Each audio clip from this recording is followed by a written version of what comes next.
Peter Obi has been here before. A coalition that was supposed to unite Nigeria's biggest opposition forces ahead of 2027. But it eventually fell apart. Obi left the ADC and a new political alignment emerged. Now, another group called the G-100 is basically saying that Atiku, Obi, Amechi, and others may have no choice but to come together again. But here's the question. After everything that happened with the previous coalition, is this another opportunity for Peter Obi? Or another political trap waiting to happen? And this time, Salihu Lukman has explained exactly what the G-100 want Atiku, Obi, Amechi and others to do. You guys requested this video and I delivered. This is the video that explains everything. So make sure you watch to the end. You might finally get the answers to all your questions. For more developing political stories, subscribe and turn on notifications. Looks as though I gave you an assignment the last time you were here, a very jarring assignment, and you have gone to work and you have brought us back some results. So I would like to ask you, thank you for bringing us some results, but what were the egos like in the room while this frank talk started? I acknowledge, yes, you challenge me, you challenge us. And I think it's a challenge coming from all Nigerians, that definitely Nigeria deserves better from the opposition. And like we have said, the last time I was here, I indicated we are consulting. And within a week, we will indicate what direction we want to go. And last week, we issued the open letter. And we followed it up, which is what we reported in the statement yesterday, that we had very constructive and frank discussion with our leaders. And the bottom line is that I think everybody acknowledge that the country deserves better and that leaders need to put the country first before any other thing. And we acknowledge on our own part the limitation we have. We are dealing with a situation that is already constructed in a way that negotiating it make it a bit difficult. And to that extent, therefore, what we try to discuss with the leaders, and I think they are in agreement, is on twofold. One, to encourage them to set up structures for engagement that will enable them develop strong relationship among themselves based on which they can be able to reach agreement on some of the concrete issues. And the reason why I think those conclusions are reached that the strength of relationship that will determine how much sacrifice they can make for each other or how much trust they can invest in one another.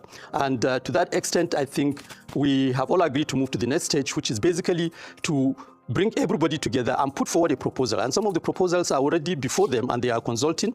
And right now we are working with their representative. All the parties we have mentioned have nominated people who we are working together with to iron out the details of how the meeting will be conducted and on the basis of which specific agreement will be reached on the basis of how we can move forward and before 2027 election have the common front we all desire to have. But there is something about this new coalition that I think we should pay attention to. Is Atiku Abubakar truly one of the major forces behind this new arrangement? Or could there be another political calculation behind it? Because Salihu Lukman is not exactly a stranger to the APC. He was once a senior member of the party. So naturally, some people may begin to ask, could there be something more behind this new coalition? And I'm not saying the APC is the one behind it because we have no evidence to establish that.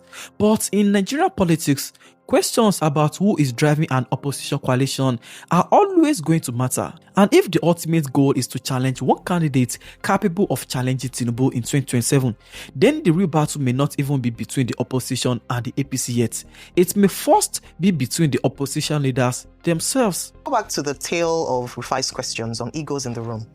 One of the biggest stumbling blocks that the G100 would potentially face would be the personal ambitions of the leading candidates of the major opposition parties.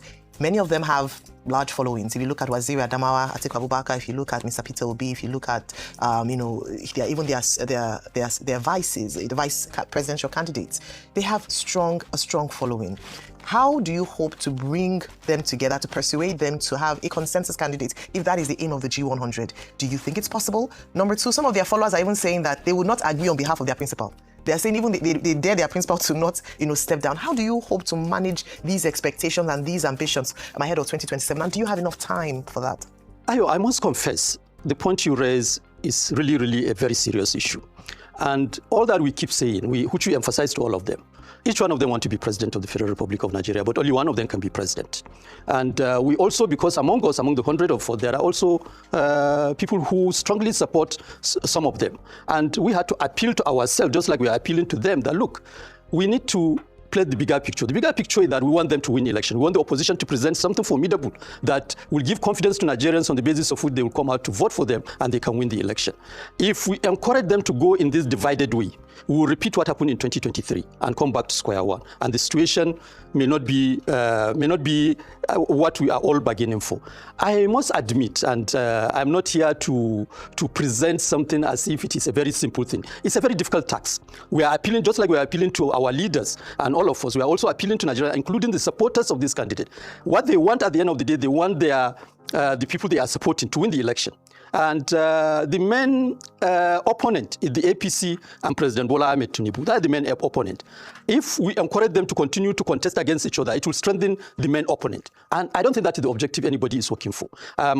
Frankly speaking, we are committed among ourselves in the G-100, and from the preliminary discussion we have had with leaders, we have had encouraging signal to ensure that we engage the leadership of the opposition to present something much more formidable. And to that extent, we are working at two levels. At one level is to encourage them to engage each other so that they can agree to produce a common front. The second level is what is it, and I hear, and this is a very constant question Rufai keep asking, what is it when they win the election they are going to work on? And these are the two issues that we are pushing them. They have to clarify, because it's not about changing faces in government. It's about also coming up to say, look, at the end of the day, we acknowledge Nigeria is faced with this problem, and this is how we intend to tackle it. And this may be the biggest test facing this entire arrangement, because bringing back Peter Obi, Atiku, Kwankwaso, and other opposition leaders into the same conversation is one thing. Getting them to agree on who should sacrifice their presidential ambition is something completely different. And just like what happened previously between Atiku and Peter Obi, I don't think this can work, because Obi has his loyal supporters, Atiku has his supporters, Kwankwaso has his political base. So when they talk about one opposition candidate, somebody eventually has to make a sacrifice. But who will it be? And more importantly, will their supporters accept that decision? Because this is exactly where previous attempts at opposition unity have struggled. And these are the major questions. So I think you're hitting the nail on the head, because the concerns are that we've seen the politics of anything but the incumbent in the past, and it doesn't necessarily produce the best leadership. I saw one of your media outings yesterday where they were asking you, well, what does the opposition intend to do differently? Because it seems that the only common thread amongst this G100 is that they stand against the government of the day. But we're not hearing solutions, and we've gone past the threshold of constant criticism. We now want to hear alternate solutions. But can these egos, who can't even agree on who should be the candidate on the ballot, even agree on stances on certain issues? I mean, it seems like a tall order between now and January. My sister Bimbai, it's really a tall order, no doubt about it. And but challenges are there for human beings to engage with. And you are right. I mean, I was asked this question, what is it that the opposition can do differently? My response is that I don't want to present my opinion as the opinion of the opposition. And I know that part of the thing we have put before the leadership are issues that will enable them to begin to have common position in terms of program. When they win election, this is how they are going to, what they are going to do. These are the priorities. And by next week, after the meeting, we can be able to talk much more confidently on those issues. Because like we said, we didn't come as G100 to dictate to leaders. We come in to facilitate. And as much as possible, what we are trying to do is to encourage leaders to go in the right direction, to find answers to some of the questions Nigerians are asking, which will give Nigerians confidence that yes, this time around the opposition is serious. And honestly, like we have said in that statement, the engagement has been quite encouraging and everybody acknowledged the challenges. So when you put everything together, this G100 story is actually bigger than the announcement of another political coalition. There are three things to watch. Number one, can Peter Obi, Atiku, Kwankwaso, and the other opposition forces actually agree to sacrifice their individual ambitions? Number two, can this new coalition avoid the problems that affected previous attempts at opposition unity? And number three, can the G100 build a program strong enough that Nigeria sees this as more than simply an anybody but Tinubu movement? Because if they cannot answer those three questions, then the coalition may simply become another political arrangement that generates headlines today and disappears tomorrow. But if they can answer them, then 2027 could become a very different political contest. And this is where I want to hear from you. Do you think the G100 can genuinely unite Peter Obi, Atiku, Kwankwaso and the other opposition forces? Or do you think the same personal ambitions and political disagreements that affected previous coalition efforts will eventually destroy this one too? And most importantly, if there's going to be only one opposition candidate in 2027, who should Nigerians expect to make the biggest sacrifice? Let me know what you think in the comments. And if you want to stay updated on the developing 2027 political story, subscribe and turn on your notifications.